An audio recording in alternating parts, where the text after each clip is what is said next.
Mrs. Hudson, the landlady of Sherlock Holmes, was a long-suffering woman. Not only was her first-floor flat invaded at all hours by throngs of singular and often undesirable characters, but her remarkable lodger showed an eccentricity and irregularity in his life which must have sorely tried her patience.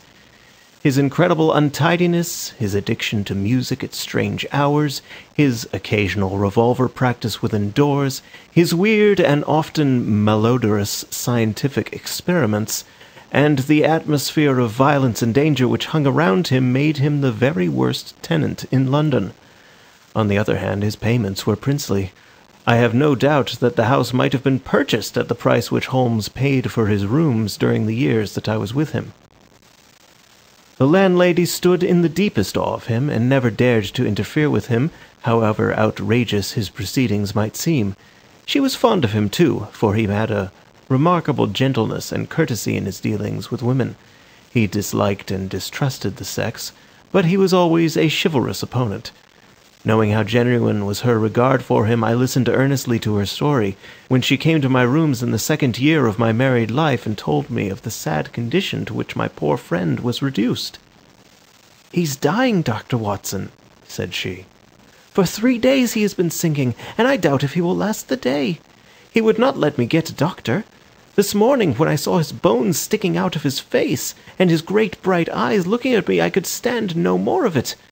'With your leave or without it, Mr. Holmes, I am going for a doctor this very hour,' said I. 'Let it be Watson, then,' said he. 'I wouldn't waste an hour in coming to him, sir, or you may not see him alive.' I was horrified, for I had heard nothing of his illness. I need not say that I rushed for my coat and my hat. As we drove back, I asked for the details.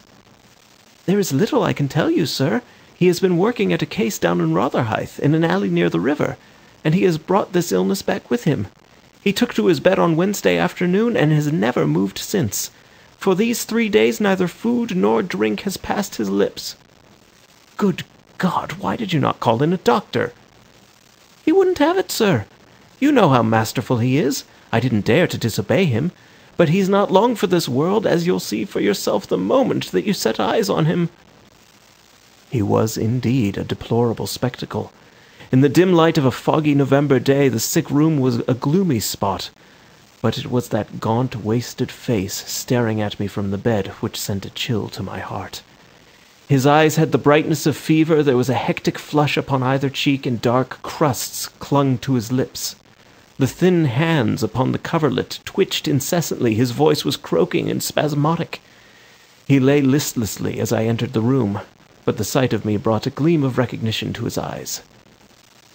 'Well, Watson, we seem to have fallen upon evil days,' said he in a feeble voice, but with something of his old carelessness of manner. 'My dear fellow!' I cried, approaching him. 'Stand back! Stand right back!' said he with the sharp imperiousness which I had associated only with moments of crisis. 'If you approach me, Watson, I shall order you out of the house.' 'But why?' 'Because it is my desire. Is that not enough?' Yes, Mrs. Hudson was right. He was more masterful than ever. It was pitiful, however, to see his exhaustion. 'I only wished to help,' I explained. 'Exactly. You will help best by doing what you are told.' 'Certainly, Holmes.' He relaxed the austerity of his manner. 'You are not angry?' he asked, gasping for breath. Poor devil, how could I be angry when I saw him lying in such a plight before me? 'It's for your own sake, Watson,' he croaked. 'For my sake?' 'I know what is the matter with me. It is a coolie disease from Sumatra, a thing that the Dutch know more about than we, though they have made little of it up to date. One thing only is certain, it is infallibly deadly, and it is horribly contagious.' He spoke now with a feverish energy, the long hands twitching and jerking as he motioned me away. 'Contagious by touch, Watson. That's it, by touch. Keep your distance and all is well.' 'Good heavens, Holmes! Do you suppose that such a consideration weighs with me of an instant? It would not affect me in the case of a stranger. Do you imagine it could prevent me from doing my duty to so old a friend?' Again I advanced, but he repulsed me with a look of furious anger. If you will stand there, I will talk. If you do not, you must leave the room." I have so deep a respect for the extraordinary qualities of Holmes that I have always deferred to his wishes even when I least understood them. But now all my professional instincts were aroused. Let him be my master elsewhere. I at least was his in a sick room. "Holmes," said I, "you are not yourself. A sick man is but a child, and so I will treat you, whether you like it or not. I will examine your symptoms and treat you for them." He looked at me with venomous eyes. "If I am to have a doctor, whether I will or not, let me at least have someone in whom I have confidence," said he. "Then you have none in me?" "In your friendship, certainly. But facts are facts, Watson, and after all, you are only a general practitioner with very limited experience and mediocre qualifications. It is painful to have to say these things, but you leave me no choice." I was bitterly hurt. "Such a remark is unworthy of you, Holmes. It shows me very clearly the state of your own nerves.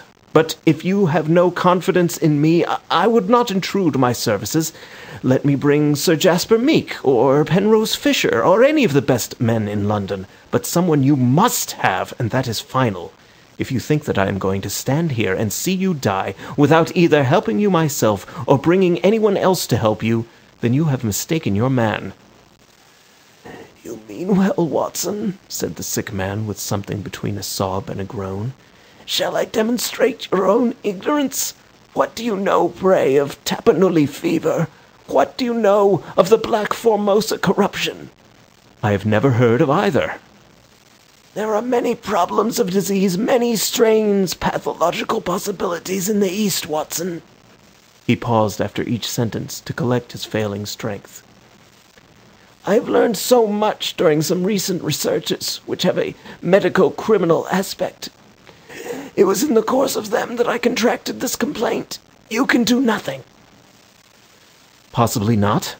But I happen to know that Dr. Ainstree, the greatest living authority upon tropical disease, is now in London. All remonstrance is useless, Holmes. I am going this instant to fetch him." I turned resolutely to the door. Never have I had such a shock. In an instant, with a tiger spring, the dying man had intercepted me. I heard the sharp snap of a twisted key. The next moment he had staggered back to his bed, exhausted and panting after his one tremendous outflame of energy. "You won't take the key from me by force, Watson. I've got you, my friend. Here you are, and here you will stay until I will otherwise. But I'll humor you." All this in little gasps, with terrible struggles for breath between. "You've only my own good at heart. Of course, I know that very well. You shall have your way, but give me time to get my strength. Not now, Watson, not now. It's 4 o'clock. At 6, you can go." "This is insanity, Holmes." "Only 2 hours, Watson. I promise you will go at 6. Are you content to wait?" "I seem to have no choice." "None in the world, Watson. Thank you. I need no help in arranging the clothes. You will please keep your distance. Now, Watson, there is one other condition that I would make. You will seek help not from the man you mentioned, but from the one that I choose." "By all means." "The first 3 sensible words that you have uttered since you entered this room, Watson. You will find some books over there. I am somewhat exhausted. I wonder how a battery feels when it pours electricity into a non-conductor. At 6, Watson, we resume our conversation." But it was destined to be resumed long before that hour, and in circumstances which gave me a shock hardly second to that caused by his spring to the door. I had stood for some minutes looking at the silent figure in the bed. His face was almost covered by the clothes, and he appeared to be asleep. Then, unable to settle down to reading, I walked slowly round the room, examining the pictures of celebrated criminals with which every wall was adorned. Finally, in my aimless perambulation, I came to the mantelpiece. A litter of pipes, tobacco pouches, syringes, penknives, revolver cartridges, and other debris was scattered over it. In the midst of these was a small black and white ivory box with a sliding lid. It was a neat little thing, and I had reached out my hand to examine it more closely when It was a dreadful cry that he gave, a yell which might have been heard down the street. My skin went cold and my hair bristled at that horrible scream. As I turned, I caught a glimpse of a convulsed face and frantic eyes. I stood paralyzed, with the little box in my hand. "Put it down! Down this instant, Watson! This instant, I say!" His head sank back upon the pillow, and he gave a deep sigh of relief as I replaced the box upon the mantelpiece. "I hate to have my things touched, Watson. You know that I hate it. You fidget me beyond endurance. You, a doctor, you are enough to drive a patient into an asylum. Sit down, man, and let me have my rest."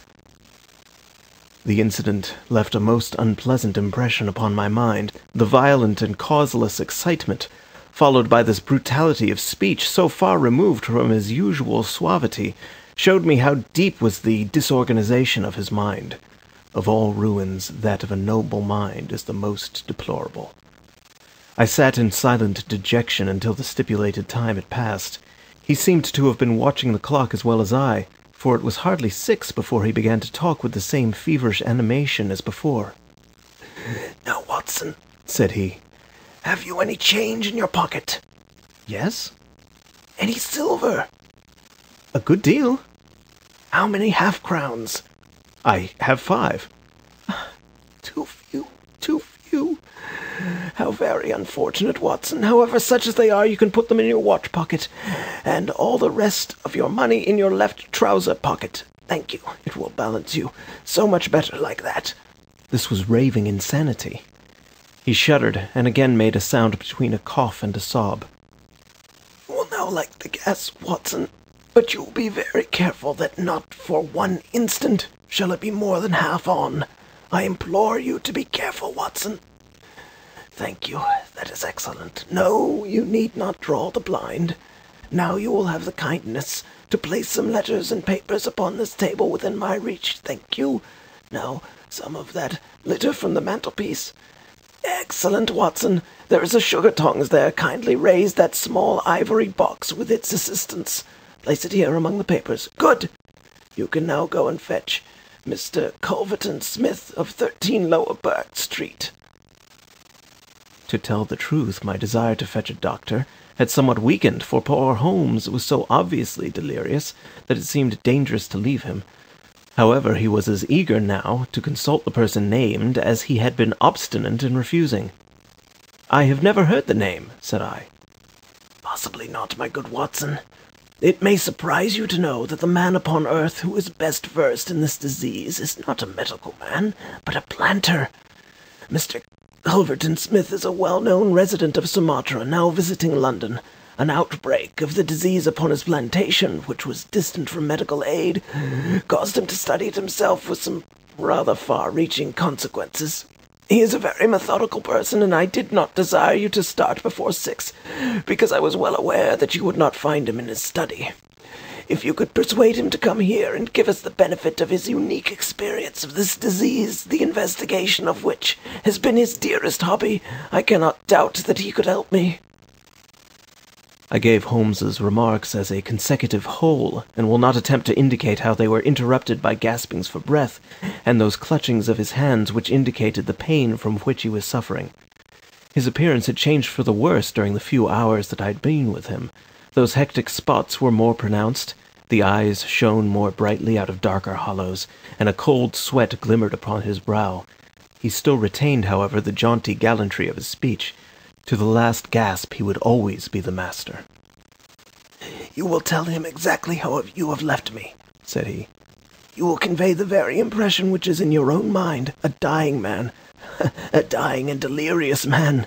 Indeed, I cannot think why the whole bed of the ocean is not one solid mass of oysters, so prolific the creatures seem.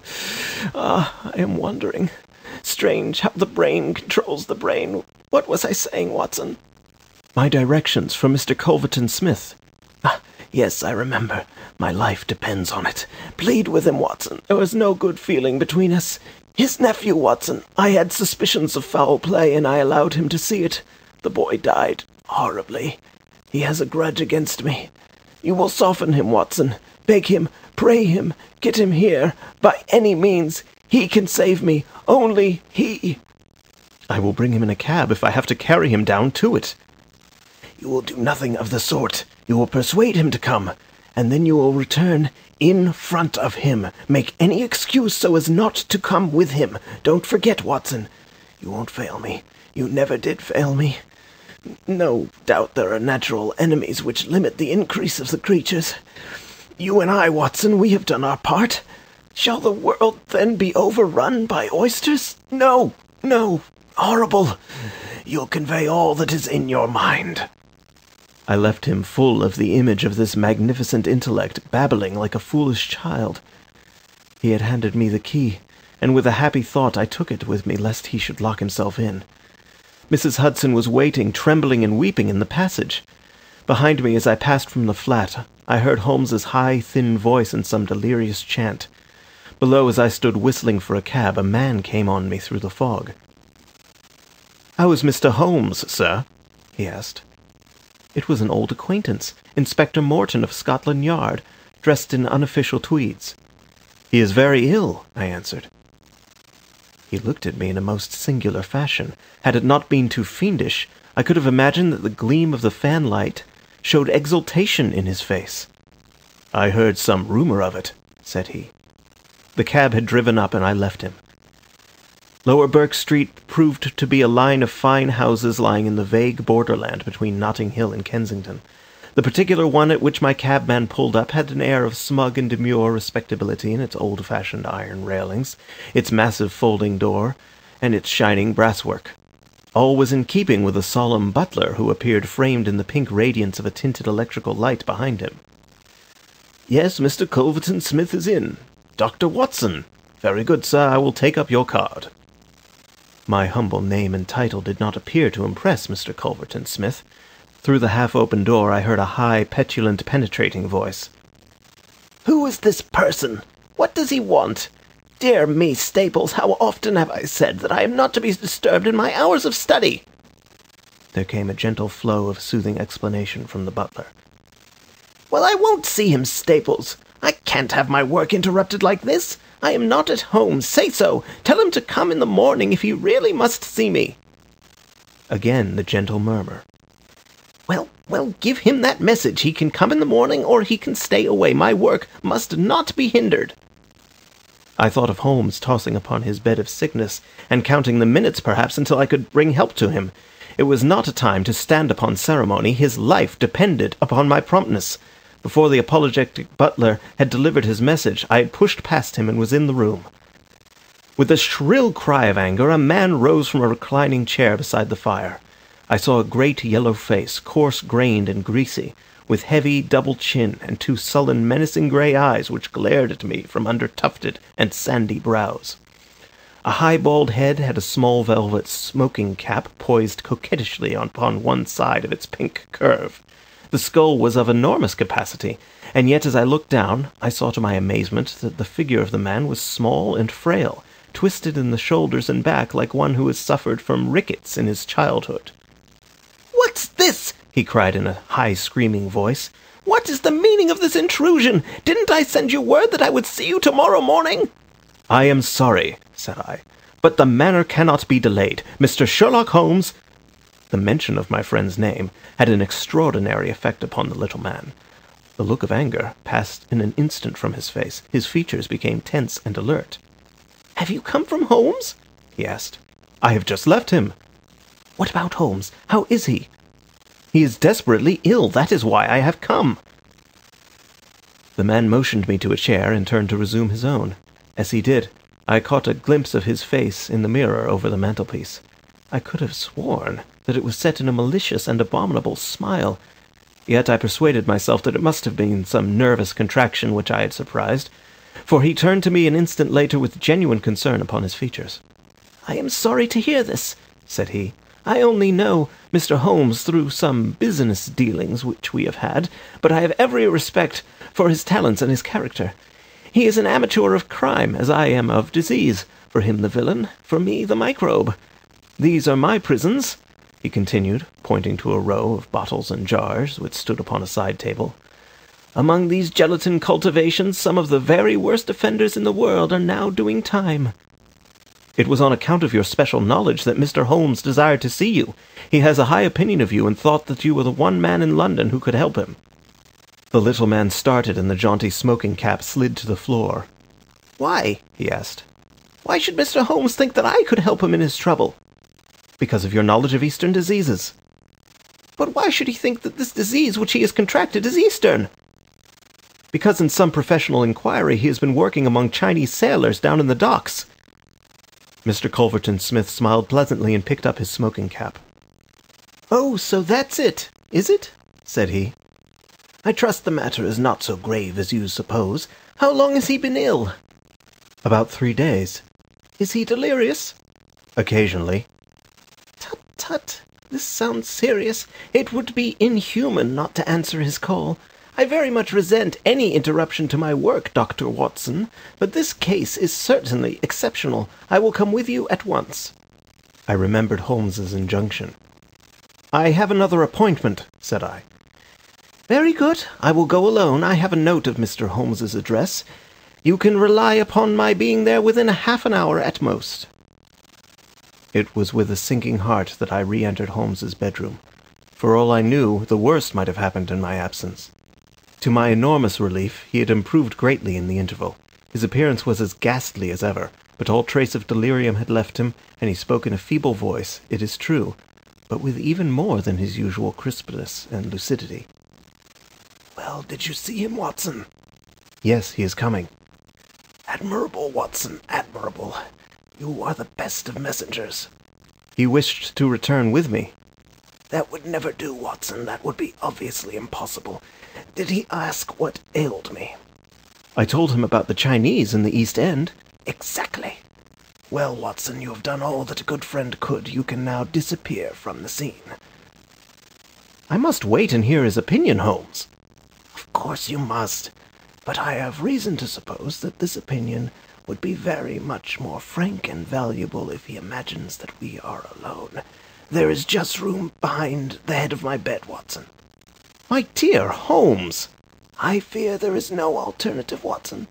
The room does not lend itself to concealment, which is as well, as it is the less likely to arouse suspicion. But just there, Watson, I fancy that it could be done." Suddenly he sat up with a rigid intentness upon his haggard face. "Those are the wheels, Watson. Quick, man, if you love me, and don't budge whatever happens. Whatever happens, do you hear? Don't speak, don't move, just listen with all your ears." Then in an instant his sudden access of strength departed, and his masterful, purposeful talk droned away into the low, vague murmurings of a semi-delirious man. From the hiding place into which I had been so swiftly hustled, I heard the footfalls upon the stair, with the opening and the closing of the bedroom door.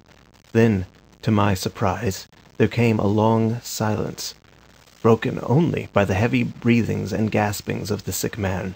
I could imagine that our visitor was standing by the bedside and looking down at the sufferer. At last, that strange hush was broken. "Holmes!" he cried. "Holmes!" in the insistent tone of one who awakens a sleeper. "Can't you hear me, Holmes?" There was a rustling as if he had shaken the sick man roughly by the shoulder. "Is that you, Mr. Smith?" Holmes whispered. "I hardly dared hoped that you would come." The other laughed.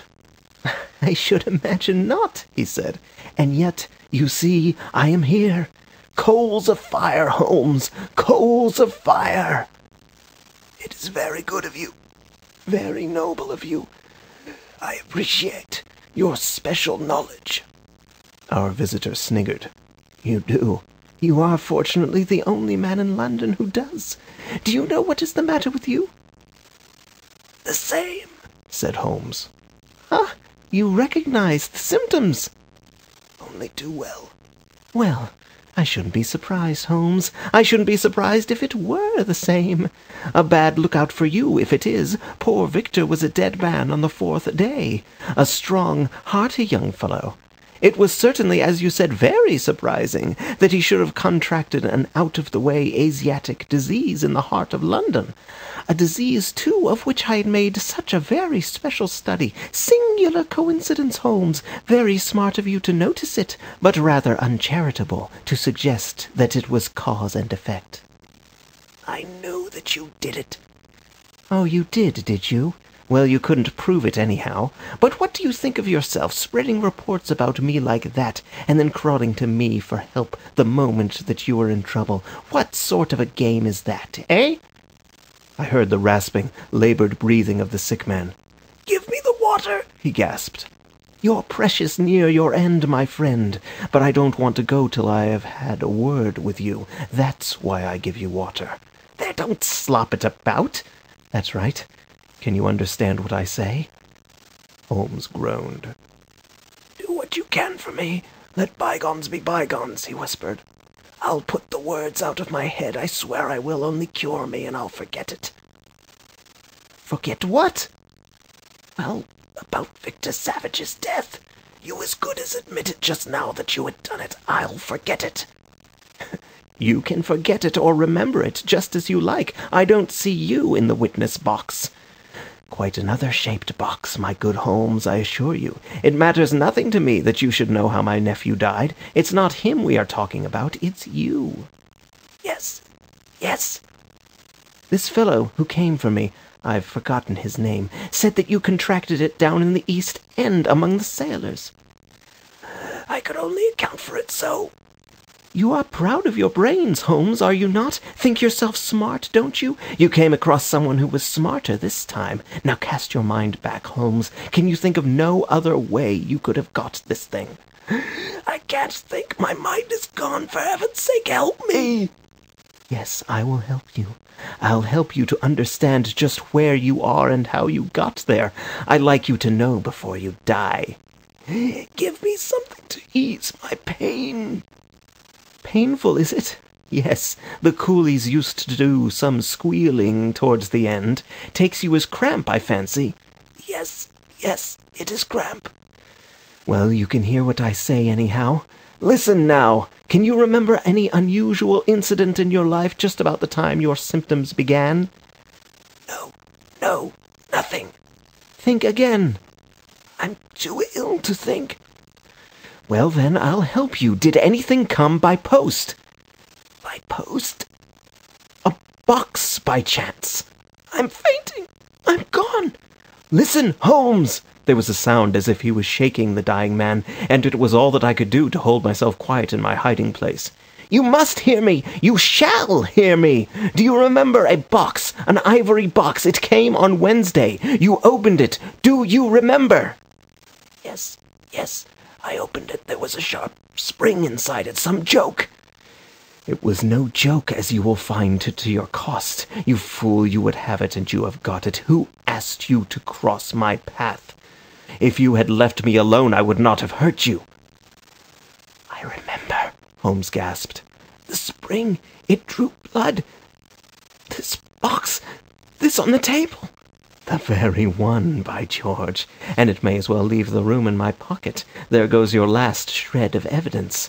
But you have the truth now, Holmes, and you can die with the knowledge that I killed you. You knew too much the fate of Victor Savage, so I have sent you to share it.